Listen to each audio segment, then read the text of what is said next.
Mas dan juga Pak Pulung, pertanyaannya jawabannya adalah menit 3 Turtle, menit 12 Lord the Hand, ya kan? Makasih banyak ya. Nanti saya balas Anda ya. Anyway, 17-8 tadi skornya untuk dari segi pola permainan di game yang pertama. Sebenarnya cukup pasif sih game yang pertama. Aku bisa bilang bahwa game pertama tidak terjadi banyak hal-hal yang mungkin team fight berlebih atau nantinya bakal ada apa ya, kayak misalkan pick off yang terlalu over. Kalau misalkan aku melihatnya di sini kayak pick off yang dipaksa jadinya untuk team fight. Kayak tadi sempat melihat satu pergerakan dari Wan, dia jalan dengan Finch Poise-nya, tiba-tiba dia langsung meng-engage ke arah Vance di belakang dan ternyata Vance ini gak ada cover sama sekali. Mungkin ini kayak pola permainan dari Aura juga agak sedikit terpisah karena cover yang dimiliki sama Vance ini hanya seorang Phoenix saja sebenarnya dengan menggunakan jauh headnya.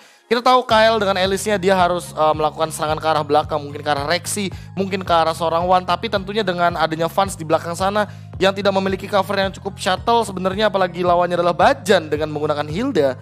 Ini benar-benar jadi PR banget sih untuk teman-teman Aura Fire karena backline yang mereka miliki ini agak sedikit non cover kayak Chang'e. Menurutku kalau misalkan kita ngomongin masalah Cecilian punya Sanguine Claw, dia memiliki impact dengan adanya stun yang dia miliki, dia bisa nge-cover sekaligus dia bisa nge-engage dalam waktu yang bersamaan. Tapi kalau misalkan kita melihat dari draftnya di sini ada Chang'e yang ya teman-teman bisa sekalian lihat juga dari segi item build-nya. Chang'e ini bukan tipikal hero yang bisa nge-cover secara sepenuhnya gitu dengan memberikan efek stun seperti Cecilian atau bahkan Puppet on the String yang dimiliki sama seorang Rek dengan menggunakan Angela. Tapi di sini dengan hadirnya seorang Bajan yang kita tadi udah sempat mention di awal ketika landing prediction sempat dimunculkan, dengan Hildanya tentunya Hilda bakal bisa mengezoning dengan mudah di mana formasi yang dimiliki sama teman-teman Aura Fire. Itulah yang membuat one-nya ini yang dia udah punya Endless Battle, udah punya Blade of Despair, Windtalker. Itu 3 item yang udah sangat-sangat cukup sekali untuk nge-shutdown pergerakan daripada seorang Yishunshin. Walaupun Yishunshin di sini cukup kaya juga sebenarnya.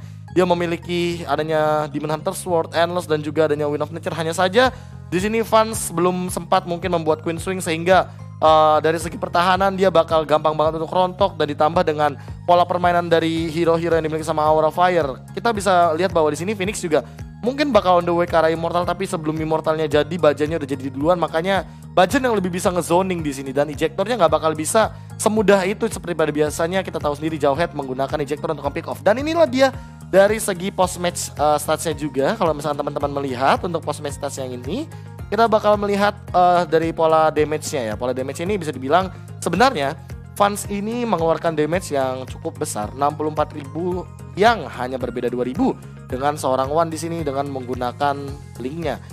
Link dari Wan juga menjadi the carry dan juga rich guy dalam waktu yang bersamaan dengan gold per menit yang cukup banyak 889 dan juga ada damage deal yang keluar 66.000 walaupun perbedaannya hanya 2.000 dengan adanya Vance di bagian Aura Fire 64.000, tapi disusul juga dengan adanya 52.000 damage dari Cecilian yang dimainkan sama Rex. Namun di sini sandbag-nya juga diambil sama Bajan, sulit banget ditumbangkan walaupun ada ejector di sana, meteor shower, ada lethal counter. Tapi well, balik lagi di sini kita bilang bahwa Bajan bermain dengan sangat-sangat luar biasa dengan sandbag, banyak banget damage yang ada, dan Rex dengan Forgotten One emang sih kayak dengan hadirnya Angela ya, ini kayak benar-benar jadi power spike banget buat tim EVOS Legends. Entah mungkin Aura Fire bakal melakukan respect ban seharusnya untuk di game yang kedua dengan hadirnya Angela. Walaupun bisa dibilang Angela ini udah mulai timpang siur, udah mulai hilang juga dari side laner priority. Tapi kalau misalnya kita bahas Angela bakal lebih panjang lagi. Namun kita bakal membahas MVP by Axe terlebih dahulu. Inilah dia MVP by Axe untuk di game yang pertama tentunya. Dengan kelincahannya dia juga decision making yang dia lakukan untuk melewati beberapa hero yang ada, dan Wan menjadi assassin yang sangat-sangat menakutkan untuk game yang pertama. Dia tahu ini winning condition dari EVOS Legends adalah ketika Chang'e atau Yishunshin-nya ke take down. Kenapa? Karena Jawhead, Balmond dan juga Alice ini tipikal hero yang sebenarnya hanya membuka atau menginisiat team fight-nya. Jadi nanti yang bakal mengeksekusi adalah Yishunshin dan juga ada Chang'e. Well, dengan winning condition seperti ini, teman-teman juga mungkin nanti di highlight by Mandiri bakal melihat gimana Wan ini benar-benar nge-engage ke arah Chang'e dan juga Yishunshin-nya. Nah dia MVP by Axe kita dengan 8 point kill dan juga 7 assist.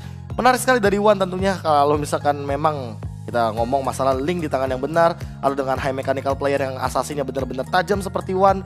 Well, mungkin ini bisa jadi salah satu contoh yang sangat-sangat menakutkan. Dan kita akan membahas hal yang tadi sudah kita bahas sepenuhnya di highlight by Mandiri, dan inilah dia highlight by Mandiri Karena kalau misalkan teman-teman melihat dari awal sebenarnya skor satu sama, belum ada banyak perubahan, bahkan ya banyak sekali trade kill yang terjadi. Kalau misalkan dari awal kita sempat melihat banyak sekali adanya pertukaran di bottom lane, di top lane. Side lane-nya masing-masing bisa dibilang saling meng-engage, dan ini berkali-kali kita sempat melihat bahwa pola rotasi yang dimainkan sama tim EVOS Legends juga hampir ruyam karena mungkin beberapa kali di geng juga. Namun dengan hadirnya Pendragon ini, Pendragon juga mekanikalnya benar-benar perhitungannya benar-benar matang sekali, dan inilah yang membuat bisa dibilang di top lane-nya EVOS Legends benar-benar mampu untuk di kiting tarik ulur, walaupun tracknya sempat melakukan rotasi ke arah bottom lane dan Pendragon yang ke arah top lane. Team fight-nya bisa dibilang seperti yang tadi aku sudah katakan, bahwa ini winning condition dari EVOS adalah ketika Yishun Shin dan juga Chang'e-nya harus di take down. Dan ketika dua hal tersebut terjadi, Fansrong-nya diambil dan juga ditambah dengan berkali-kali kita sempat melihat bahwa Fans-nya juga benar-benar harus di-engage. Dan nih lihat ya, kalau teman-teman lihat team fight kayak gini ya, Fansrong-nya di belakang HP-nya segini, sementara One-nya yang dia bisa ngeregen dengan cepat banget dengan menggunakan blue buff-nya yang dia miliki juga, dan Endless Battle yang tentunya ada di item list dari seorang Link. Tentunya hal tersebut yang akan membedakan gitu loh, bagaimana pola team fight jangka panjang yang dimainkan sama EVOS Legends ini bisa lebih memantapkan di depan sana daripada tim Aura Fire yang mengandalkan dua hero yang memang benar-benar ada di backline, tapi dia juga harus sustain gitu loh. Ya well, kalau misalkan kita ngomongin masalah sustainability, memang Link punya escape mechanism yang sangat-sangat mengerikan. Tapi kalau misalkan ngomongin masalah kalau ngomongin masalah durability jangka panjang di late game, memang kita ngomongin masalah Yishun Shin, Chang'e dia benar-benar megang banget untuk asuransi di late gamenya. Ya kalau misalkan kita ngomongin masalah game kedua, mungkin bakal banyak hal yang lebih unik. Tapi sebelum kita menuju ke game yang kedua, bakal ada draft pick lagi yang unik banget. Dan tentunya jalan-jalan di balik bilik nih Ranger Emas kapan go publik.